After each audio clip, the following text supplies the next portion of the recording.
사랑하는 성도 여러분, 오늘 이 말씀을 듣는 모든 분들의 삶에 우리 주님의 은혜와 평강이 가득하기를 기도합니다. 우리 각자에게는 하나님께서 허락하신 소중한 삶의 터전, 바로 꿈의 밭이 있습니다. 오늘 이 이야기가 여러분의 마음에 작은 울림을 준다면 이 은혜를 주변에 나누어 주십시오. 나눔은 또 다른 은혜의 씨앗을 심는 것과 같습니다. 저희 채널을 구독하시면 앞으로도 주님 안에서 함께 묵상하고 성장하는 귀한 시간들을 놓치지 않으실 수 있습니다. 주님의 이름으로 여러분을 축복합니다. 오늘 하나님께서 제게 주신 말씀은 구약성경 사무엘하 23장의 이야기입니다. 단 2구절에 불과하지만 우리 삶에 거대한 통찰을 주는 말씀입니다. 그 다음은 아게의 아들 하랄 사람 삼마라. 블레셋 사람들이 떼를 지어 녹두나무가 가득한 밭에 모여들자 이스라엘 백성은 블레셋 사람들 앞에서 도망쳤다. 그러나 삼마는 그 밭 한가운데 서서 그것을 지켜내고 블레셋 사람들을 쳐부수었다. 그리하여 주께서 큰 승리를 안겨주셨다. 여기서 렌틸콩은 우리에게 익숙한 녹두나 팥과 같은 작은 콩을 의미합니다. 상상해 보십시오. 거대한 블레셋 군대가 몰려오자 모두가 목숨을 부지하기 위해 도망쳤습니다. 하지만 삼마라는 한 사람, 그는 달랐습니다. 그는 보잘것없어 보이는 작은 콩밭 한가운데에 굳건히 섰습니다. 그리고 그 밭을 지켜냈습니다. 왜 그랬을까요? 그 밭이 황금이라도 나는 땅이었을까요? 아닙니다. 어쩌면 그저 평범한 농부의 밭이었을지 모릅니다. 하지만 삼마의 마음속에는 분명한 음성이 있었을 것입니다. 이곳은 내가 지켜야 할 곳이다. 이곳은 나의 사명과 목적이 연결된 곳이다. 여기서 죽는 한이 있더라도 나는 이 자리를 지켜야 한다. 모두가 도망쳤지만 삼마는 홀로 서서 그곳을 지켰습니다. 그리고 성경은 기록합니다. 주께서 큰 승리를 안겨주셨다. 이 작은 콩밭에서의 승리를 통해 삼마는 훗날 다윗 왕의 군대에서 3번째로 강력한 용사가 되는 영광을 얻게 됩니다. 물론 그 밭에 서 있을 때 그는 자신의 미래를 알지 못했습니다. 그저 하나님께서 자신에게 맡기신 그 자리를 자신의 꿈의 밭을 지켜야 한다는 사실만을 알았을 뿐입니다. 우리 각자에게도 이런 콩밭이 있습니다. 어쩌면 그것은 나의 가정일 수 있고 나의 직장일 수도 있습니다. 혹은 남들이 알아주지 않는 작은 재능이나 내가 붙들고 기도하는 작은 공동체일 수도 있습니다. 세상의 눈으로 볼 때는 도망치는 것이 현명해 보이고 포기하는 것이 당연해 보이는 바로 그 자리. 하지만 하나님께서 이곳을 지키라 말씀하시는 바로 그곳이 당신의 꿈의 밭입니다. 제가 얼마 전 한 책에서 인상 깊은 구절을 읽었습니다. 아주 성공한 사업가가 자신의 사업이 정체기에 빠졌을 때 새로운 비전을 얻기 위해 사용하는 자신만의 공식이 있다고 했습니다. 그 공식은 이렇습니다. 속도의 변화, 더하기 장소의 변화는 관점의 변화를 낳는다. 이 문장을 읽는 순간 제 삶에서 하나님께서 행하셨던 중요한 일들이 떠올랐습니다. 제 삶의 결정적인 전환점에는 항상 이 3가지 요소가 함께했습니다. 첫째, 속도의 변화입니다. 이것이 바로 우리가 금식을 하는 이유입니다. 금식은 단순히 음식을 끊는 행위가 아닙니다. 그것은 나의 일상적인 습관과 욕망의 속도를 멈추고 오직 하나님께만 집중하겠다는 영적인 결단입니다. 한국의 많은 성도님들이 드리는 새벽기도 또한 마찬가지입니다. 모두가 잠든 시간, 세상의 소음이 멈춘 그 고요한 시간에 드리는 기도는 우리의 영적 속도를 바꾸어 놓습니다. 둘째, 장소의 변화입니다. 때로 우리의 지리적 환경과 영성은 깊이 연결되어 있습니다. 우리가 보는 것이 우리의 비전에 영향을 미칩니다. 늘 같은 장소, 같은 사람들, 같은 문제에 둘러싸여 있으면 우리의 시야는 좁아지기 마련입니다. 때로는 의도적으로 산책을 나가거나 조용한 기도원을 찾거나 잠시 여행을 떠나는 것이 필요합니다. 익숙한 환경에서 벗어나 하나님께서 주시는 영감을 받을 수 있는 새로운 장소로 나아가는 것입니다. 하나님께서는 아브라함에게 말씀하셨습니다. 아브라함아, 내 장막에서 나와 하늘을 보아라. 장막 안에서는 고작해야 몇 미터 높이의 천장이 보일 뿐입니다. 그것이 그의 시야의 한계였습니다. 하지만 그가 장막 밖으로 나와 밤하늘을 보았을 때 셀 수 없는 별들이 펼쳐져 있었습니다. 하나님은 말씀하셨습니다. 내 자손이 저 별과 같이 많아질 것이다. 장막이라는 한정된 공간에서 벗어나 광활한 하늘이라는 새로운 장소로 나아갔을 때 그의 관점은 완전히 바뀌었고 그는 하나님의 위대한 비전을 품게 되었습니다. 속도의 변화와 장소의 변화가 이루어질 때 마침내 관점의 변화가 일어납니다. 문제는 그대로이지만 그 문제를 바라보는 나의 시선이 달라지는 것입니다. 하나님의 눈으로, 믿음의 눈으로 상황을 재해석하게 되는 것입니다. 저는 산마의 이야기를 읽으며 제 삶의 첫 번째 꿈의 밭을 떠올렸습니다. 제가 20살이었을 때의 일입니다. 저는 대학에서 색소폰을 전공하며 음악가의 꿈을 키우고 있었습니다. 여름방학을 맞아 부모님이 계신 작은 시골 마을로 돌아왔습니다. 그곳은 온통 옥수수밭으로 둘러싸인 평화로운 곳이었습니다.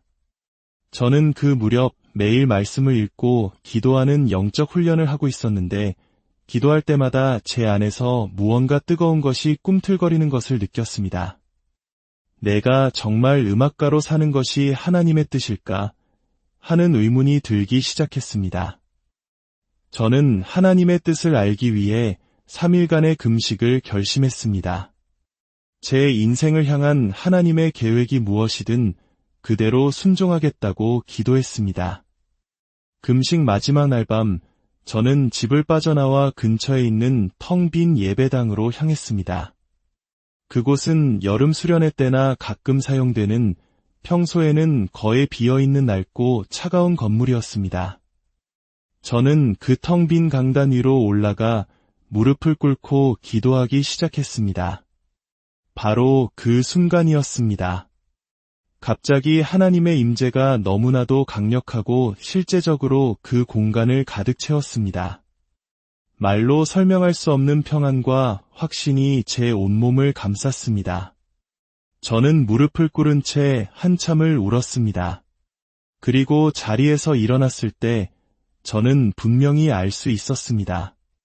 저는 더 이상 이전처럼 그저 음악가로만 살 수 없다는 것을, 하나님께서 저를 말씀을 전하는 사람으로 부르셨다는 것을 말입니다. 그 옥수수밭 한가운데 있던 작은 예배당이 바로 제 인생의 첫 번째 꿈의 밭이 되었습니다. 그 길이 저를 어디로 이끌지 전혀 알 수 없었지만 속도의 변화와 장소의 변화가 제게 평생의 사명이라는 새로운 관점을 선물해준 순간이었습니다. 그날 이후 제 삶은 완전히 바뀌었습니다. 저는 형과 함께 여러 교회를 다니며 복음을 전하기 시작했고 그 과정에서 지금의 아내를 만났습니다. 제 인생의 모든 중요한 것들, 저의 사명, 저의 가정, 모든 것이 바로 그 작은 옥수수밭, 저의 꿈의 밭에서 시작되었습니다. 만약 제가 그날 하나님의 부르심에 아니오라고 대답했다면, 만약 제가 계속해서 색소폰만 불었다면 하나님께서 예비하신 이 모든 놀라운 축복을 놓쳤을 것입니다. 몇 년 후 제게 두 번째 꿈의 훗날 제가 섬기게 된 바로 그 교회의 담임 목사님께서 갑작스럽게 돌아가셨고 교회 이사회에서 저에게 후임 목사직을 제안했습니다. 저는 목회를 해본 경험도 없었고 순회하며 복음을 전하는 사역에 만족하고 있었기에 처음에는 망설였습니다. 하지만 제 아내는 기도할 필요도 없다며 그곳이 하나님께서 우리를 위해 예비하신 곳이라고 강하게 말했습니다. 아내의 권유에 따라 저희는 기도할 시간을 갖기 위해 먼 친척 집이 있는 도시로 긴 자동차 여행을 떠났습니다. 14시간이 넘는 긴 운전이었습니다. 바로 그것이 제게 필요한 속도의 변화와 장소의 변화였습니다. 만약 제가 평소처럼 바쁘게 집회를 인도하고 있었다면 그 중대한 제안에 대해 깊이 기도할 시간을 갖지 못했을 것입니다. 그 낯선 도시에 머무는 동안 저는 매일 기도할 장소를 찾아 헤맸습니다. 그러다 언덕 위에 있는 한 작은 교회의 텅 빈 주차장을 발견했습니다. 저는 매일 그 주차장에 차를 세우고 그곳을 걸으며 기도했습니다. 하나님, 제가 어떻게 해야 합니까? 당신의 뜻을 보여주십시오. 어느 날 차 안에서 기도하며 무심코 작은 신앙 서적을 펼쳤습니다. 그런데 책의 한 구절에 누군가 밑줄을 그어 놓은 것이 눈에 띄었습니다. 그 구절은 이렇게 쓰여 있었습니다. 내가 너에게 행진 명령을 내린다. 그 글을 읽는 순간 마치 하나님께서 제게 직접 말씀하시는 것 같았습니다. 그 작은 책자 안에는 제가 확신을 얻기 위해 필요했던 모든 말씀이 담겨 있었습니다. 저는 차 안에서 하염없이 눈물을 흘렸습니다. 그리고 알았습니다. 하나님께서 저를 그 교회로 부르셨다는 것을. 사람들이 매일 무심코 지나치는 그 주차장이 그 순간 제게는 인생의 방향을 바꾸는 거룩한 꿈의 밭이 되었습니다. 사랑하는 여러분, 하나님께서 주신 꿈은 단순한 희망사항이 아닙니다. 그것은 거룩한 부르심이며 사명입니다. 산만은 콩밭에서 자신의 꿈의 밭을 위해 싸웠습니다. 저에게는 옥수수밭의 작은 예배당과 낯선 도시의 주차장이 바로 그 꿈의 밭이었습니다. 때로는 우리가 앞으로 나아가기 위해 뒤를 돌아보는 것이 중요합니다. 하나님께서 당신의 삶에 행하셨던 의미 있는 장소로 돌아가 보십시오. 그곳에서 받았던 첫 은혜, 첫 감동을 기억해 보십시오. 아브라함이 아들 이삭을 바치려 했던 모리아산, 야곱이 천사와 씨름했던 야복 강가, 다윗이 거인 골리앗을 쓰러뜨렸던 엘라 골짜기처럼 당신의 인생에도 그런 기념비적인 장소가 있을 것입니다. 하나님께서 이미 기적을 행하셨던 곳으로 돌아갈 때 우리의 믿음은 2배로 강해집니다. 때로는 앞으로 나아가는 길이 뒤로 돌아가는 것일 수 있습니다. 겸손의 자리로, 회개의 자리로, 하나님께 부르짖던 첫사랑의 자리로 돌아가는 것입니다. 믿음이란 무엇일까요?